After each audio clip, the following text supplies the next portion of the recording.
Hey, it's Glenn, and this is my video talking about my short story, Nightlight.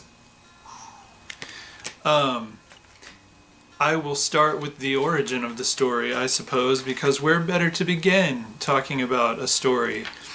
This story actually, there is a lot behind where this story came from, and I'm not going to tell you all of it, and I feel like a jerk for that. Full disclosure, this is actually take 2 of this video. I filmed the whole talk already and it was really good. Like, really good as far as my opinion, if that counts for anything. But I feel like I said too much too soon. Just personal things about where the story came from. And it sucks because one of my goals for this channel is to be as genuine and honest with anyone who may be watching this as I possibly can be. And I'm not saying I will never tell the full story of where Nightlight came from. In fact, I'm sure that I will, and friends and family know where this story came from. It's just that right now, I want to keep it a little bit lighter, so everything I'm going to tell you is true. I feel like I have to say, in the interest of being honest, I'm not going to tell you everything. Please don't take it personally, because I may later, when I'm more comfortable with YouTube, when I've built up a following and know who my viewers are, if I ever have viewers. I mean, right now I think my videos average about 2 views, and I suspect strongly that they're both me. So we'll find out later. But meanwhile, what I can and will tell you about this story, the closet monster, like this dude here, was based on, you know, the physical appearance was based on a doodle I did while I was talking on the phone with someone, because I used to doodle when I was on the phone. I don't know why, but this story, I will say, it comes from something I went through as a child. And no, I wasn't molested or anything like that. But there was a dangerous element. There was something going on that I was aware of, and I was trying to tell adults that this was going on. And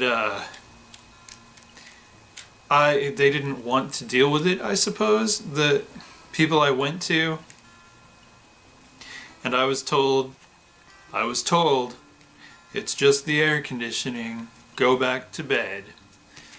Well, it wasn't just the air conditioning, and the reality of the story is that the adult I went to with this knew that it wasn't just the air conditioning, which finally came out years later, that the adult knew that Child Glenn was telling the truth, or that there may be something to what I was saying at least, and still chose to say, go to bed, it's just the air conditioning.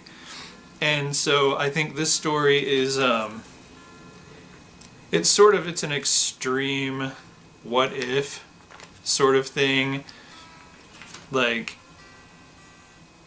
as far as adults who are supposed to be looking out for kids, who, it's really hard, I imagine, dealing with children when they're your responsibility completely, and you've got your own things going on, and at the same time, sometimes in order to protect a child, you know, I honestly think the motivation behind telling me it was just the air conditioning was that it was a desire to protect me, to prevent me from being frightened, or more frightened than I already was. And I understand that. Like, you know, it's tough to make that kind of a call when something weird is going on, and you know, it's, you can't really fathom just saying to a child, right, well, this terrible thing is happening. Why don't you just ignore it? Because that would sure make me a lot more comfortable. No, but I'm not bitter. Anyway, moving on. The characters, the parents, John and Allie, were based kind of on, I mean, and no one, like I've said before, all the characters in my work are like everyone I know plus me put in a blender, pour, there's a character. But there was, I mean, you know, there are certain people who make a very big impact on your life, and you have to process your relationships with these people sometimes for years if you're in any sort of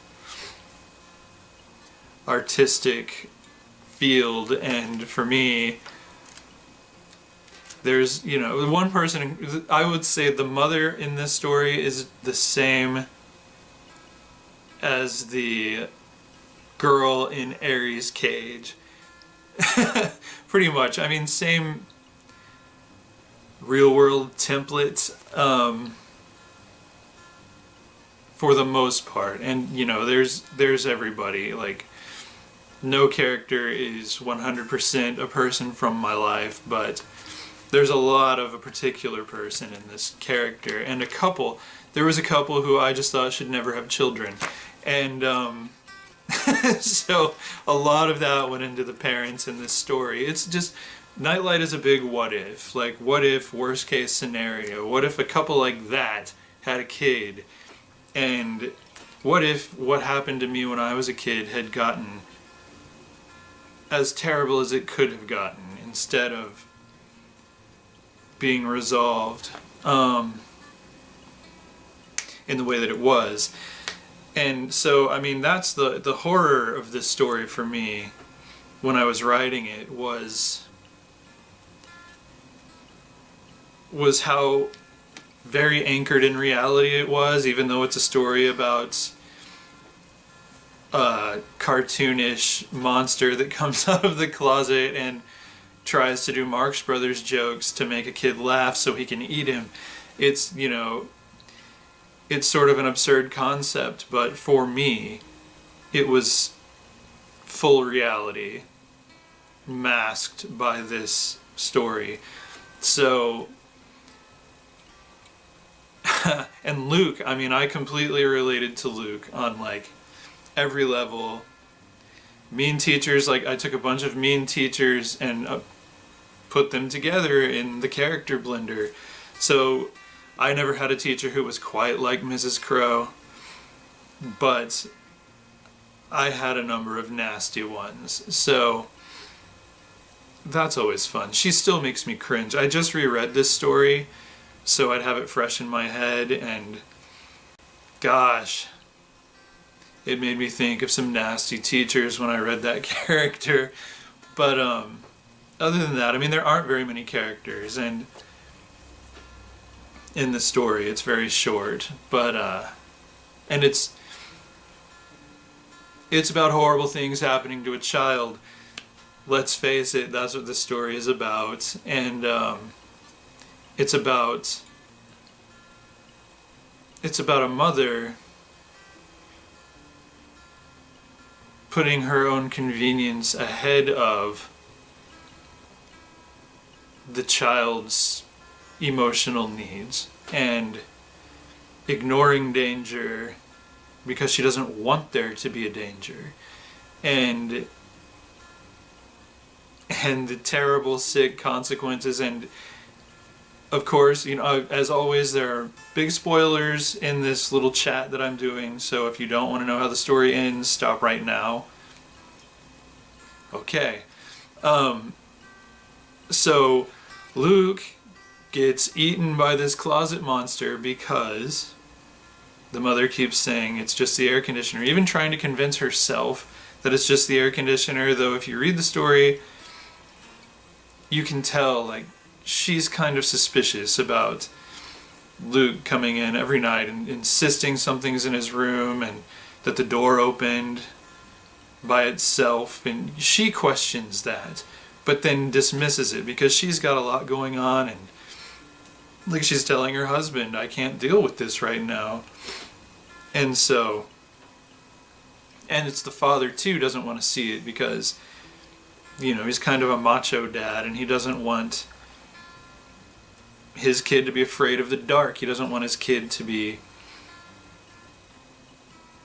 sitting up at night scared of things that can't exist. And the father doesn't actually think there's anything going on other than the kid misbehaving. So this is a mother who suspects that the child is telling some sort of version of the truth, like that he has something to be afraid of, and she's ignoring it. And you have a father who refuses to even acknowledge that anything could possibly be going on. The child must be suffering from an overactive imagination. So, you know, it's a one parent believes in the kid on some level but doesn't want to believe in the kid because it's inconvenient. The other parent doesn't believe in the kid genuinely. And so, sucky situation for poor little Luke, because eventually, yeah, the monster kills him terribly.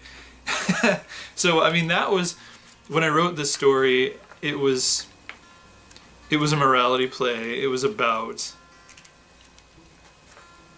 putting your convenience aside and putting your child's needs first as a parent.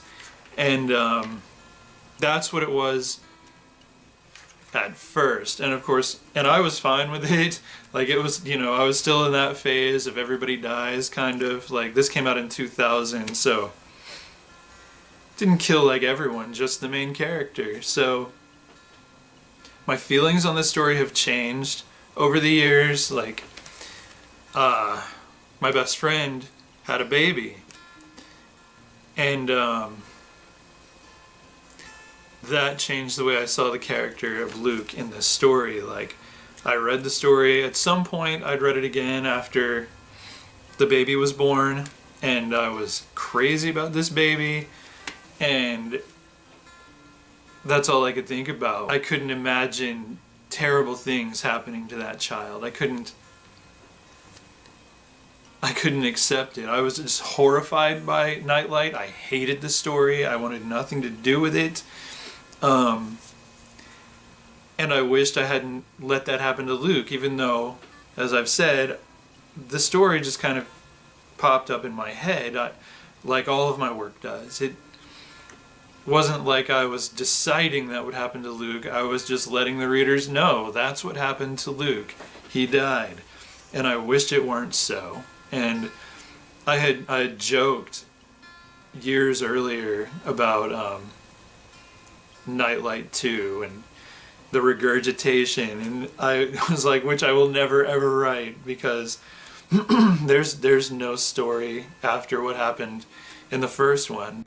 But fortunately for Luke, a Nightlight 2, a real Nightlight 2, actually did pop into my head at some point, and I couldn't let it go. And it was a redemption of the first story. It was Nightlight 2, The Trial of Ooga Booga, and I was able to bring Luke back to life. It had a happy ending, and it was called Nightlight 2 because it was a direct continuation of the first story. It was the second part. So when I wrote the original, I thought it was finished. And then when I wrote part 2, I thought it was finished. Now I realize that's not the story either, part 2, which we'll talk about when that one goes up for free at some point during this year, free ebooks. But yeah, I'm working on Nightlight 3 now. I've got an outline for it, and I really think this is going to be the end of it, and that I know what the story's about. It's all a redemption of this first story, like everything that's wrong, like the child dying, the parents being neglectful. It all comes full circle, and that's the full story. So please always, I tell people, read Nightlight 2. If you read the first one, please read Nightlight 2, because if you read the first one and leave it at that, that is not the whole story. That is not that is not where things are left. And the fact is, Nightlight 2 hasn't had nearly as many people read it as the first one, because I think people read the first one and they're like, Nightlight 2, where could it possibly go, and do I really want to put myself through that again? I mean, I don't know if that's what people think, but it's a theory. Anyway, so Nightlight is available primarily as an ebook through Amazon.com, 99 cents. There's also the paperback that I keep holding up is available exclusively through my website, glennslade-clark-jr.com, if you would prefer a print version of this short story. It is short. I mean, if you can see how thin that is. The paperback is only 33 pages long. So it's there if you want it. If you didn't read it during the free promo, I hope you'll still check it out at some point. And please, please read Nightlight 2, which we will talk about later. Until then, that's all I've got to say about Nightlight. And yes, there is much more to say about Nightlight, which perhaps someday in the future I will share with you. Meanwhile, have fun, and I'll talk to y'all later.